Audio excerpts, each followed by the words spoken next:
The diner buzzed with the gentle hum of conversation, the kind that made the place feel safe and familiar. Warm light spilled across checkered floors, silverware clinked, and the smell of coffee lingered in the air. At a corner booth sat Mark, a single dad with lines of quiet exhaustion on his face, yet softened by the calm joy he carried when he was with his daughter. She was small, with curious eyes that mirrored his own, and she laughed softly as he showed her how to fold a napkin into the shape of a swan. It was their game, their little ritual, something simple that made the world feel steady. For a moment, life seemed ordinary, almost perfect. Then, a sharp voice cut through the room. Chairs scraped, and the mood shifted instantly. 3 men had crowded around another table where a well-dressed man sat. Their tone was harsh, their movements threatening. The man, clearly someone of importance, later revealed to be a CEO, was cornered, his shoulders stiff with fear. Conversations died away, forks froze midair. The safety of the diner cracked like thin glass. Mark instinctively pulled his daughter closer, his heart pounding, the protective part of him awake in an instant. His little girl tugged at his sleeve, her voice barely above a whisper. "Daddy, what's happening?" she asked. He didn't answer, just kept his eyes fixed on the scene unfolding. In that single breath of tension, the ordinary evening that had begun with folded napkins teetered on the edge of something unforgettable. The diner seemed to shrink as the 3 men's voices grew louder, their shouts echoing against the walls. Fear rippled through the room like a sudden chill. Couples clutched each other's hands, parents pulled children close, and waiters froze in place, unsure whether to intervene or flee. The CEO tried to reason with the attackers, his words trembling, but his polished confidence had vanished. Without bodyguards or boardrooms, he was just a vulnerable man staring into the eyes of danger. Mark's daughter pressed against his side, her small fingers gripping his shirt tightly. She looked up at him with wide, searching eyes. "Daddy, help," she whispered, her voice carrying more weight than the chaos around them. Mark's chest tightened. He wasn't a fighter, not anymore. Life had stripped him down to quiet routines and quiet sacrifices, working long shifts, making simple dinners, folding napkins into swans to keep his daughter smiling. He had no interest in trouble, no desire to draw attention. Yet as he watched the CEO being shoved against the booth, panic spreading across the faces of strangers, something stirred inside him. His instincts, long buried beneath years of responsibility and quiet living, pressed against the surface. The room seemed to hold its breath. Every eye turned to the confrontation, but Mark's daughter kept her gaze only on him, waiting, trusting. He swallowed hard, torn between fear and the undeniable truth. Sometimes doing nothing is the most dangerous choice of all. Mark rose from the booth, moving with a calmness that belied the storm inside him. At first, no one noticed, the attackers were too focused on the CEO, and the other diners were too afraid to act. But as Mark stepped forward, there was something different in the way he carried himself. His shoulders squared, his breath slowed, his movements fluid, deliberate, almost rehearsed. Years ago, before the sleepless nights of fatherhood, before learning to cook on a budget and juggle bills, Mark had trained in martial arts.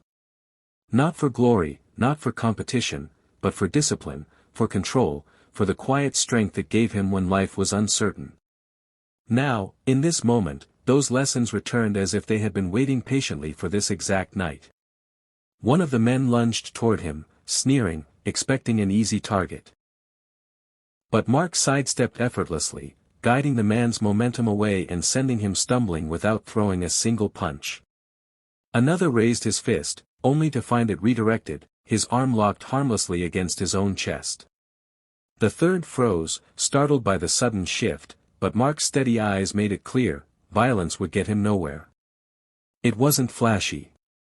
It wasn't reckless. Every move Mark made was measured, controlled, designed to stop harm without causing it.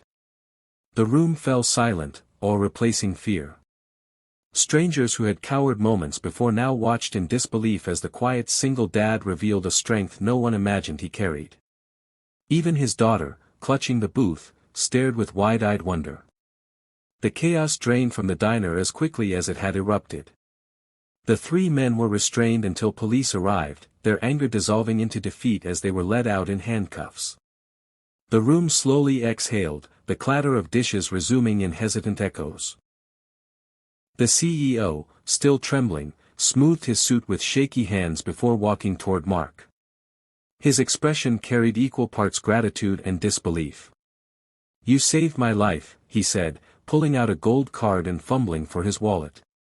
"Please, let me repay you." Mark shook his head firmly, his hand gently guiding the offer away. "I don't want money," he said quietly, his eyes softening as he glanced at his daughter. "I just want her to know that doing the right thing matters, no matter what it costs." His voice carried no arrogance, only a steady truth. The CEO paused, stunned by the humility. Around them, whispers spread through the diner, not of fear anymore, but of admiration. Mark's daughter slipped her small hand into his, her eyes shining with tears. She tugged at his arm, leaning close to whisper words meant only for him, though the whole room seemed to hear them, "You're my hero." In that instant, the world felt weightless. It wasn't the takedown that mattered. It wasn't the strength or the skill. It was the choice. A single dad, weary and ordinary in every other way, had shown his daughter, and everyone watching, the quiet power of courage tied to compassion. A few days later, Mark returned home from work to find a sleek black car parked outside his modest house.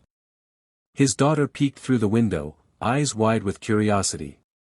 Standing at the door was the CEO, no longer the shaken man from the diner, but calm and purposeful. He greeted Mark with a firm handshake, yet instead of offering an envelope of money or a check, he spoke with sincerity. "I realized something," the CEO said.